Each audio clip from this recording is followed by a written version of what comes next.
Hello అండి, అందరికీ hi. ఈరోజు వచ్చేసి సింపుల్గా చికెన్ చూపిస్తున్నానండి, chicken fry. So onions cut చేసుకొని బౌల్ పెట్టుకొని అందులోనికి 2 టేబుల్ స్పూన్ల ఆయిల్ వేసి కట్ చేసుకున్న ఆనియన్స్ వేసి ఒక 10 మినిట్స్ అలా ఆనియన్స్ మొత్తాన్ని మగ్గనివ్వాలి. సో కర్రీకి సరిపడినంత సాల్ట్ వేసుకొని ఆనియన్స్ని ఒక 10 మినిట్స్ వాళ్ళకి మగ్గనిచ్చేసాక అందులోనికి సరిపడినంత పసుపు వేసుకోవాలి.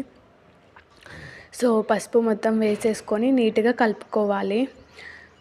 సో ఆల్మోస్ట్ పసుపు ఆనియన్స్ రెండు మగ్గిపోయాయి. అందులోనికి చికెన్ని కడుక్కొని అందులోనికి వేసేసుకోవాలి. బౌల్లోనికి చికెన్ మొత్తం వేసేసుకోవాలి. సో మొత్తాన్ని వేసుకొని నీట్గా కలుపుకోవాలి చికెన్ మొత్తాన్ని.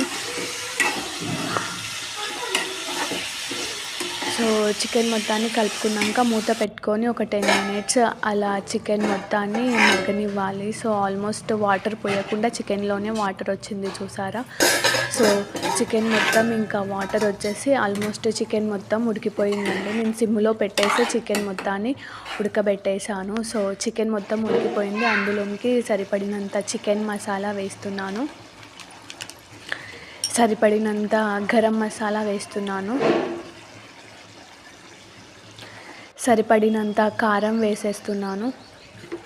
సో మొత్తాన్ని మూడుని నీట్గా కలుపుకోవాలి.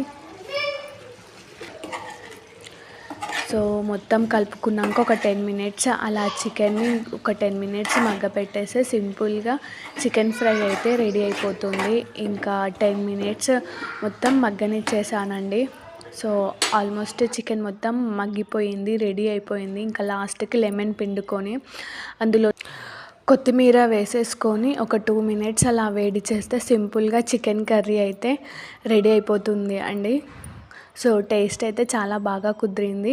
ట్రై చేయండి ఫ్రెండ్స్, నా style simple chicken curry or fry. So taste అయితే చాలా బాగుంది, ట్రై చేయండి చికెన్ ఫ్రై.